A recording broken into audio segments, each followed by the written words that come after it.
Bismillahirrahmanirrahim. Assalamualaikum warahmatullahi wabarakatuh.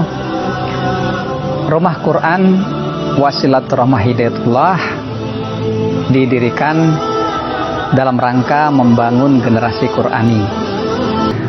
Rumah Quran Wasilaturrahmah Hidayatullah di bawah naungan Yayasan Wasilah Ar-Rahmah Hidayatullah, SK Menteri Hukum dan HAM nomor AHU strip 0021599.AH.01.04 tahun 2020 dengan visi membangun generasi Qurani mandiri, pejuang peradaban mulia, membuka program menghafal Al-Quran sambil sekolah.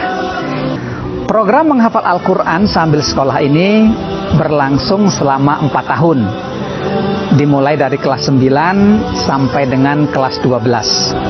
Dan selama mengikuti program ini, peserta tidak dikenakan biaya atau gratis. Melalui pendekatan secara terintegrasi, yaitu dengan program membaca atau tilawah Al-Quran dengan melakukan standarisasi tahsin, maka seluruh santriwati wajib mengikuti karantina tahsin selama 3 bulan sampai 6 bulan untuk menstandarkan bacaan tahsinnya dengan berbagai metode yang kita lakukan. Dan saat ini salah satu metode yang kita gunakan adalah metode fassatul lisan. Kemudian yang kedua, memahamkan Al-Quran agar Al-Quran terinternalisasi ke dalam diri setiap santri melalui program tadabbur ayat, sehingga Al-Quran betul-betul hidup di dalam hati, di dalam pikiran, di dalam lisan, serta nanti terimplementasi dalam amal perbuatan. Kemudian yang ketiga, program menghafal Al-Quran, dan target kami seluruh santriwati menghafal Al-Quran secara mutkin. Kemudian yang keempat, mengamalkan Al-Quran dengan program salah satunya pengabdian kepada masyarakat. Kemudian program yang berikutnya melalui program pembinaan capacity building, pembinaan adab, perilaku, akhlak, serta bagaimana pembinaan pembiasaan ibadah keseharian.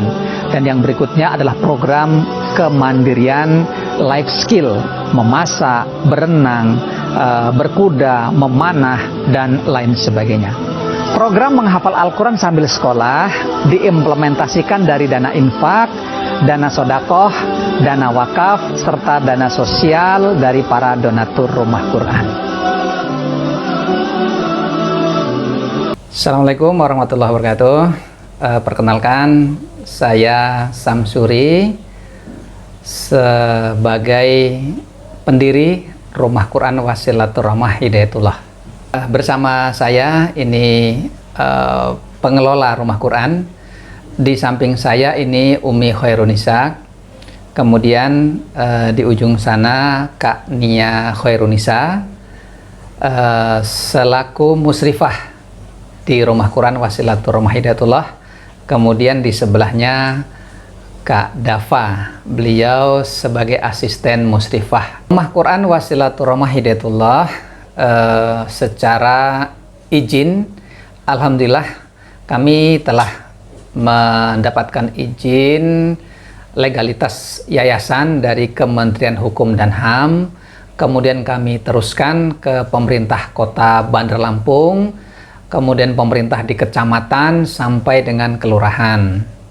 Kemudian untuk penyelenggaraan kepesantrenan Rumah Quran, kami telah mendapatkan izin operasional dari Kementerian Agama Kota Bandar Lampung, sekaligus telah mendapatkan rekomendasi dari Kantor Urusan Agama Kecamatan Tanjung Karang Timur, di mana Rumah Quran Wasilaturrahmah ini berada. Latar belakang kami mendirikan Rumah Quran Wasilaturrahmah Hidayatullah ini, yang pertama, untuk menjadi sarana bagi anak-anak yang ingin menghafal Al-Quran, akan tetapi sambil bersekolah di sekolah-sekolah formal, baik sekolah negeri ataupun sekolah swasta. Itu tujuan didirikannya Rumah Quran ini, Yang pertama, ingin berkontribusi kepada umat secara khusus dalam rangka membebaskan umat ini dari buta baca Al-Quran. Tujuan yang pertama itu. Kemudian tujuan yang berikutnya, untuk mencapai tujuan itu, Rumah Quran menyelenggarakan pendidikan untuk mencetak calon-calon musyrifah atau guru Al-Quran. Nah, setelah nanti mereka, para santriwati ini, menjadi musyrifah atau guru Al-Quran, mereka akan turun di tengah-tengah masyarakat untuk mengajarkan Al-Quran kepada masyarakat. Kegiatan Rumah Quran yang pertama, ketika anak santriwati masuk, akan distandarisasi tahsin dengan metode fashohatul lisan. Distandarkan, bisa kita maksimal 20 bulan. Alhamdulillah, setelah standarisasi tahsin, kemudian santriwati akan mendapatkan SK untuk menghafal. Itu SK diberikan sebagai tanda bahwa santriwati akan mulai menghafal dengan target setiap 3 bulan 1,5 juz. Sebulannya berarti 1 juz. Kemudian bagi yang sudah terstandar tahsinnya, udah mulai menghafal, akan ada setoran tiap malam. Karena memang kegiatan kami mulai dari jam 6 sore sampai jam 6 pagi. Sementara dari jam 6 pagi sampai ke jam 6 sore itu adalah aktivitas pribadi dan piket asrama. Aktivitas pribadi termasuk sekolah, seperti itu, mengerjakan tugas. Tadi ada kegiatan kemandirian. Kemandirian itu tiap hari sebenarnya diajarkan untuk memasak pagi dan sore. Nih, jadi anak-anak memang disiapkan untuk terus berinteraksi dengan Al-Quran, mengisi hidupnya dengan Al-Quran atau dengan aktivitas-aktivitas sekolah. Aktivitas mingguan ada beberapa. Kalau malam Jumat kita yasinan, kemudian baca surat Al-Kahfi. Dan Masya Allah, tiap pekannya pun juga ada kegiatan keluar, outing keluar, olahraga keluar. Karena di sini dekat ya, dekat dengan tempat-tempat taman-taman seperti Taman Gajah gitu ya. Di kalender akademik kami itu ada munakosah tadi yang 3 bulan, ada rihlah itu atau tamasya lah katanya, katakanlah tamasya kemana biar mereka juga nggak jumut gitu. Kemudian ada kegiatan life skill lainnya seperti kadang-kadang kita mendatangkan chef dari mana gitu ya, kemarin tuh dari Bukit Randu untuk memasak kue seperti itu. Kadang juga kita berenang keluar gitu ya, bulan ini karena memang programnya banyak, jadi bulan ini udah ada plot-plotnya masing-masing. Munakosah itu suatu cara untuk menilai, menguji dari siswa itu supaya kira-kira tercapai nggak targetnya. Itu tiap 3 bulan sekali. Kalau tiap bulannya berarti akumulasi dari itu kita ada penilaian bulanan dari kemajuan tahsinnya ataupun hafalannya. Kira-kira sebulan itu mereka bisa 1,5 juz atau tidak. Kita juga mengikut sertakan orang tua dengan adanya review meeting. Jadi setelah 6 bulan sekali, setelah 6 bulan pembelajaran, kita memberitahukan kepada keluarga, kepada orang tua, perkembangan santriwati seperti apa dan kedepannya seperti apa. Udah diperbolehkan sebulan sekali orang tua menjenguk anandanya. Jadi biasanya orang tua menjenguknya dibolehkannya hanya hari Minggu dari jam sekian dan jam sekian. Sebulan sekali minggu ketiga.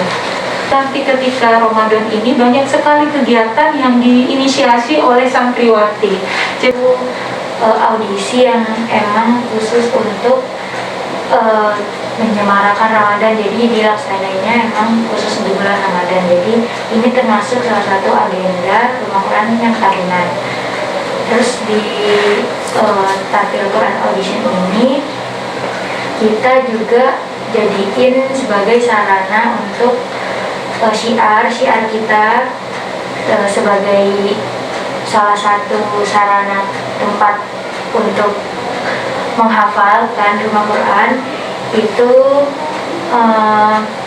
kita bisa jadiin audisi ini sebagai menyaring orang-orang yang emang pengen menghafal juga di rumah Quran gitu. Mungkin mereka ada di luar sana yang pengen menghafal Quran cuman dia nggak punya biaya atau emang terkendala kondisi apa gitu, jadi nggak bisa karena di sini kan beasiswa. Mungkin dari audisi ini bisa nyaring mereka yang emang pengen untuk lebih dekat dengan Al-Quran gitu.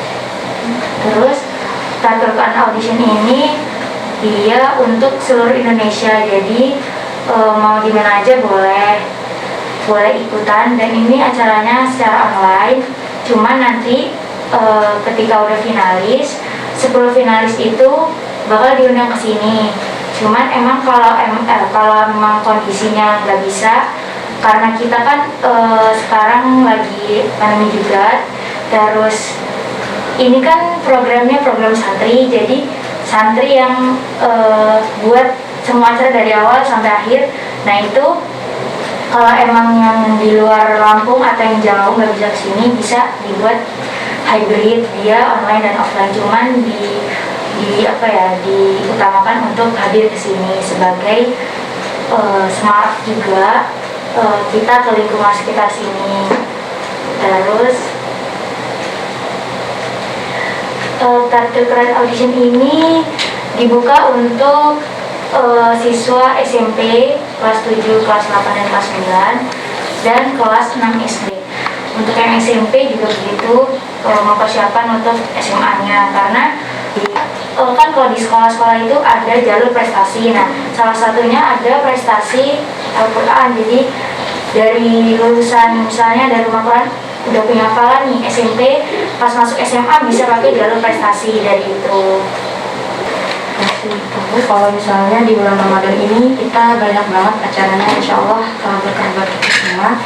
Yang pertama kita itu ada intraweh, terkhusus misalnya salat taraweh, surat-surat yang kita pakai adalah surat-surat yang udah kita hafal atau sedang kita murajaah. Jadi ini waktunya pas banget biar kita lebih ingat lagi, atau biar mungkin ada effortnya gitu. Kalau Ramadan tahun ini kita memakai surat-surat yang udah pernah kita hafal gitu. Kemudian setelah kita sholat taraweh, kita seperti biasa tadarus, atau mungkin yang nanti udah mendapatkan SK menghafal, dia bisa menetapkan hafalannya kepada musyrifah. Setelah itu baru dia tadarus lagi. Karena di sini juga kita mengajak santri-santri untuk bisa tadarus mandiri, bersaing dalam kebaikan. Karena kan ini momennya pas di bulan Ramadan, jadi sekalian biar dia juga bisa berproses, misalnya tentang tajud-tajud dia itu diaplikasikan dalam membaca tadarus ini gitu.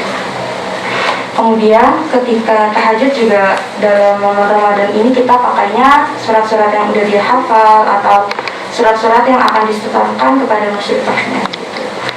Kalau misalnya untuk menjelang maghrib, menjelang berbuka, kita adakan acara formal, kajian offline Ramadan. Itu isinya santri-santri pidato singkat tentang materi-materi atau pelajaran-pelajaran yang mungkin bisa diambil dari buku-buku, yang nanti dia sekalian bisa belajar perform micro teaching seperti apa, berbicara di depan umum seperti apa gitu. Itu kita bisa gunakan di bulan Ramadan ini. Juga ada kebaikannya, dia bisa memberi informasi kepada kita semua tentang pelajaran yang udah dia ambil dari buku-buku atau yang dia baca. Kalau untuk hari Ahad tiap Ramadan ini kita adakan safar ke masjid-masjid. Kita juga adakan syiar dengan kaum muslimin di luar sana dengan acara kita berbuka di masjid-masjid, saling bersalaman atau saling mengenal satu sama lain sehingga kita bisa menyiarkan Al-Quran ini juga di dalamnya. Setelah itu kita adain juga acara barbecue. Insya Allah acaranya ini diadakan tiap pekan, tiap hari Sabtu dan Jumat. Itu khusus untuk wanita, terserah mau ibu-ibu atau ya masih remaja terserah. Insya Allah waktunya itu siang. Jadi kita juga ingin mengajak, bukan hanya dari kita aja, kita juga ingin mengajak orang sekeliling kita untuk bisa merasakan effort Ramadan ini seperti apa. Ingin juga bisa ngajakin orang lain itu bersama-sama berjuang gitu. Maksudnya untuk memperbaiki diri kita juga, kita harus mengajak orang lain supaya orang lain itu mungkin bisa mengajak saudara-saudara yang lain. Untuk mendapatkan beasiswa menghafal Al-Quran di Rumah Quran Wasilatul Rahmah Hidayatullah, yang pertama daftar ya, daftar, nanti kita seleksi ininya kan, karena seleksi dari kita terima dari kelas 6 SD mau masuk ke SMP. Jadi usia SMP kelas 1 sampai jenjang SMA atau maksimal umur 17 tahun ya. Setelah mendaftar online, karena ini ataupun offline, biasanya tetap diinikan online karena masih pandemi.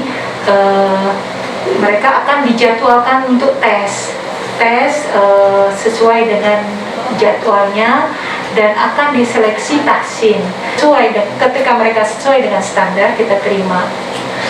Yang kedua, tes berikutnya psikotes atau kita tes SRQ. SRQ itu untuk menjaring dia itu apakah ada gangguan kejiwaan. Maka kalau tes tahsin lulus, kemudian tes psikotes lulus, akan naik ke wawancara. Wawancara ini